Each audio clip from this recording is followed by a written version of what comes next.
ফিতিয়াতি। যুবককে নবী ডাইরেক্ট ইয়া দিয়া আমার বলে নিজের দিকে নিসবত করছে। লাকাদ হামামতু আন আমুরা ফিতিয়াতি, আমি মন চায় আমার যুবকদেরকে সাথে নেই। আমার ছেলেরা রে, আমার ছেলেগুলো সব নেতা দুনিয়াতেও বলে এটা আমার ছেলে পেলে আছে, হ্যাঁ একদম সাইজ করে সমান করে লাগবে, একদম বেড়া পাগলামের জায়গা নাই, ঠিক না?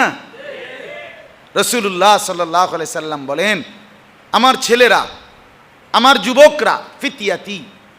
যুবকের ব্যাপারে রাসূলুল্লাহ সাল্লাল্লাহু আলাইহি ওয়াসাল্লামের এই শব্দ কোরআনে আছে।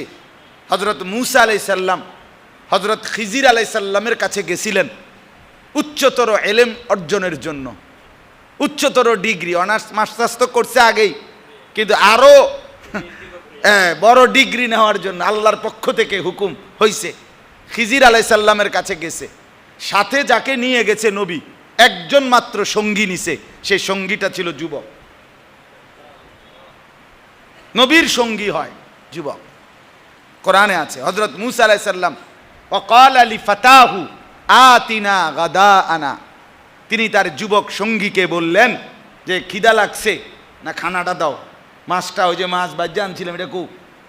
যুবক সঙ্গী বলতেছে এটা গেছে গা মাছ, গেছে গা, হ্যাঁ বাজা মাছ পানির দিকে গেছে গা। এটা অন্য ঘটনা, আপনি পড়ে নিয়েন, সুন্দর ঘটনা আছে।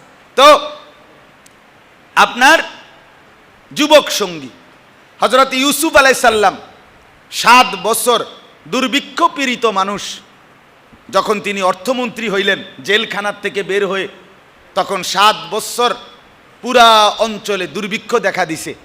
এই 7 বছরের দুর্ভিক্ষ টানা উনি মানুষদেরকে স্বল্প মূল্যে খাবার দিছেন এবং দুর্ভিক্ষের মধ্যে আত্মমানবতার সেবায় নিজেকে উজাড় করে দিবা নিশি ফুল টাইম ইউসুফ আলাইহিস সালাম সশরীরে দাঁড়াইয়া থাইকা একজন একজন করে দেখে দেখে চেহারা, এরপরে তিনি এই রিলিফের মাল অর্থাৎ স্বল্প মূল্যের খাবার তিনি মানুষকে দিছিলেন।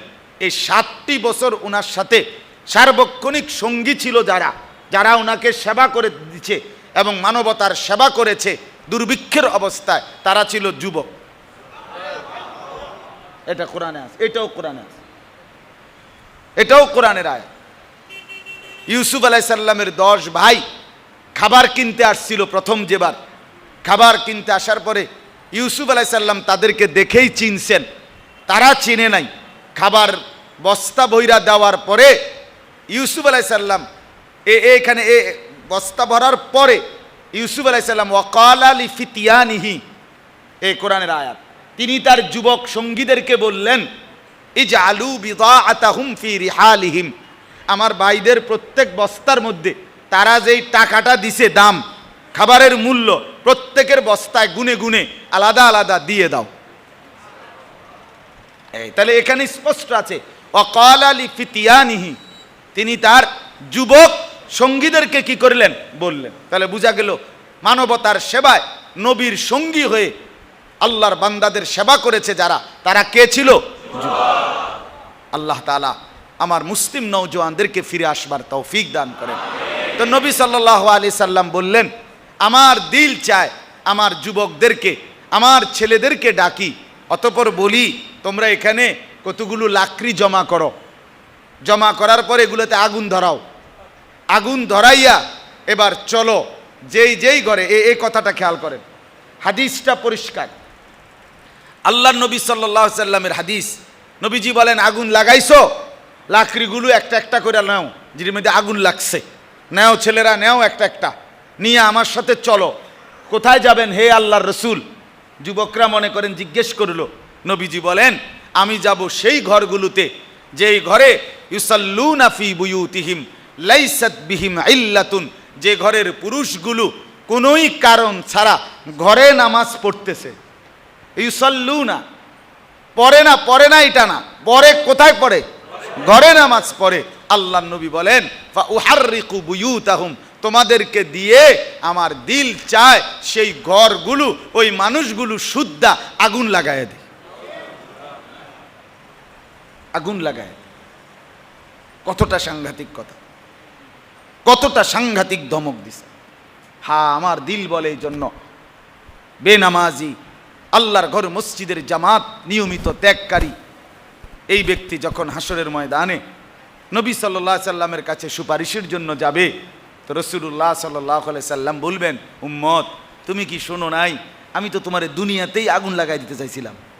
এই বেটা, তোরে তো আমি দুনিয়াতে জ্বালায় দিতে চাইছিলাম নাফরমান, আজ আসলি কেন? জল তুই আজ জাহান্নামের আগুন, যা। শোনো নাই, আমি তো তোরে দুনিয়াতেই আগুন লাগাই দিতে চাইছি, দুনিয়াতে তোরে জ্বালায় ফেলতে চাইছি। এজন্য 1 নাম্বার নিকৃষ্ট উত্তরসূরি, ওই প্রজন্ম নিকৃষ্ট প্রজন্ম, ওই জেনারেশন নিকৃষ্ট জেনারেশন, ওই বংশধর, ওই ওয়ারিস আপনার সন্তান, আমার সন্তান, আপনার ছেলে, আপনার মেয়ে, আপনার উত্তরসূরি। এ আমার ছেলে, আমার মেয়ে, আমার পরিবার, অথচ সেজদা করে না, নামাজ পড়ে না, জামাত করে না, আল্লাহর গোলামি করে না, কপালে সেজদা নাই, তো মনে রাখবেন এটা নিকৃষ্ট উত্তরসূরি, নিকৃষ্ট উত্তরসূরি, নিকৃষ্ট উত্তরসূরি। এটা ইমানদারের ওয়ারিস হইতে পারে না, এটা ইমানদারের উত্তরসূরি হইতে পারে না। এইতে বইয়া রয়েছে শুধু বিল্ডিং এর বুঝ লইতো, এতে বসে রয়েছে শুধু খাট পালং সোফা, আমনে মরতেন বইয়া রয়েছে, হেতে এটি বুঝ লইতো বইয়া রয়েছে। কথা বুঝছেন না? হ্যাঁ, অথবা আব্বা বয়স, হায়াত মৌত কখন জানা, আপনি থাকতে থাকতে যদি বন্টন করে দিয়ে লাইতেন, হায়াত মৌত তো কখন জানা। কথা বুঝেন না?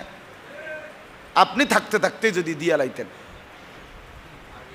হ্যাঁ, বাপের হায়াত মৌত, আপনি মরলে তো মরবেনই, মরা দরকারও, অনেক দিন হয়ে গেছে, কতদিন থাকবেন আপনি? আর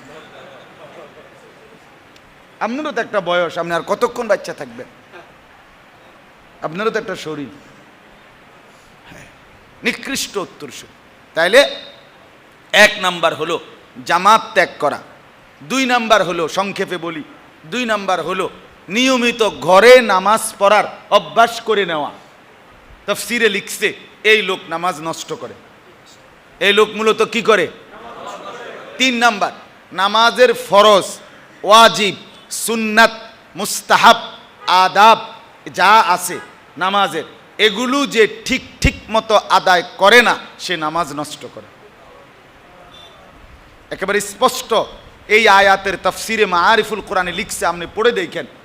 হযরত আব্দুল্লাহ ইবনে মাসউদ রাদিয়াল্লাহু তাআলা আনহু, তিনি এক ব্যক্তিকে দেখলেন, ওনার সামনে লোকটি নামাজ আদায় করছেন সাহাবীর জামানায়, তবে সে নামাজের রোকনগুলো, নামাজের ফরজ ওয়াজিবগুলো ভিতরে ঠিকমতো আদায় করছে না। হযরত আব্দুল্লাহ ইবনে মাসউদ তাকে নামাজ সালাম ফিরানোর পরে জিজ্ঞেস করলেন, এই ডকের নামাজ তুমি যে কত বছর ধরে পড়তে আসো? দোস্ত, আমার পরম শ্রদ্ধেয় উস্তাদ, বাংলাদেশের শীর্ষ বুজুর্গ আলেম, আমার শায়েখ আরিফ বিল্লাহ আল্লামা মুফতি মুশতাকুন নবী কাসিমি হুজুরেরও উস্তাদ, এই মাদ্রাসায় বহুবার যিনি এসেছেন, আল্লামা হারুন আল মাদানী, নোয়াখালী লক্ষ্মীপুর টুমচর মাদ্রাসার যিনি প্রিন্সিপাল হুজুর, গত মাসে না এই মাসে সেপ্টেম্বরে ইসলাহি মজলিস আমাদের মাদ্রাসায় 2য় শনিবার, ওইখানে আমার মাদ্রাসায় হুজুর বয়ান করছিলেন। এই মাসে বয়ানের সময় এক পর্যায়ে হুজুরে কথা বলতে গিয়ে বলছিলেন যে একজন লোক, হুজুর বলতেছেন যে আমি 2 রাকাত নামাজ পড়লাম, আর উনি আমার সাথে এই সময়ের মধ্যে 10 রাকাত মোট পড়ছে নামাজ। তখন উনারে জিগাইলাম, আপনি যে 10 রাকাত নামাজ পড়লেন, আমার এই 2 রাকাতের ভিতরে কেমনে পড়লেন 10? আল্লাহ রহমতে এরকম সুন্দর নামাজটা কেমনে পড়লেন? 10টা রাকাত পড়ে লাইলে এত বরকত হইল কেমনে? তখন ওই লোক বলতেছে, হুজুর মনে কিছু নিয়েন না, আসলে আমি তো মুখস্থ পড়ি। মুখস্থ পড়ে সব, বোঝেন নাই কথাটা? বলতেছে হুজুর আমি তো কি পড়ি, মুখস্থ পড়ি। এখন হুজুরে বলতেছে, তাহলে আমি কি সাইয়া পড়ি নাকি? আমি বলি আরে মানে তাহলে আমি কি নাজারা পড়ি নাকি? আপনি হেফজো পড়েন, আমি কি নাজারানি পড়ি? এই হলো হালাত। তাইলে নামাজের ফরজ, ওয়াজিব, সুন্নাত, মুস্তাহাব, আদাব ঠিকমতো আদায় না করা, এটা নামাজ কি করা? এজন্য বাপ দাওয়াতুল হকের মেহনত মহিউসুন্নাহ হযরত মাওলানা শাহ আবরারুল হক রহমতুল্লাহ আলাই হাকিমুল উম্মতের খলিফা ছিলেন, এবং ওনার সারা পৃথিবীব্যাপী যেই মিশন ছিল, হাকিমুল উম্মত থানভী রহমতুল্লাহের প্রতিষ্ঠিত নাম দাওয়াতুল হক।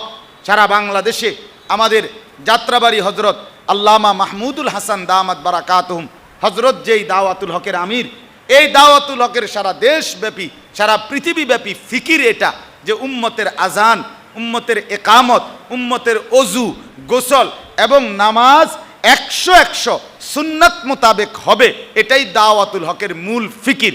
আমাদের প্রত্যেকের উচিত নিজেদের নামাজকে 100% সুন্নাত মোতাবেক করাবার চেষ্টা করা। করবেন তো ইনশাআল্লাহ? তাইলে হবেন সার্থক উত্তরসূরি। তাইলে হবেন কি উত্তরসূরি? নামাজ সুন্দর হইতে হবে। যার নামাজ যত সুন্দর তার পুরা জিন্দেগি যত সুন্দর। 4 নম্বর অর্থ হইল তাফসিরে মাআরিফুল কোরআনে লিখছে। 4th নাম্বার হলো নামাজ নষ্ট করা।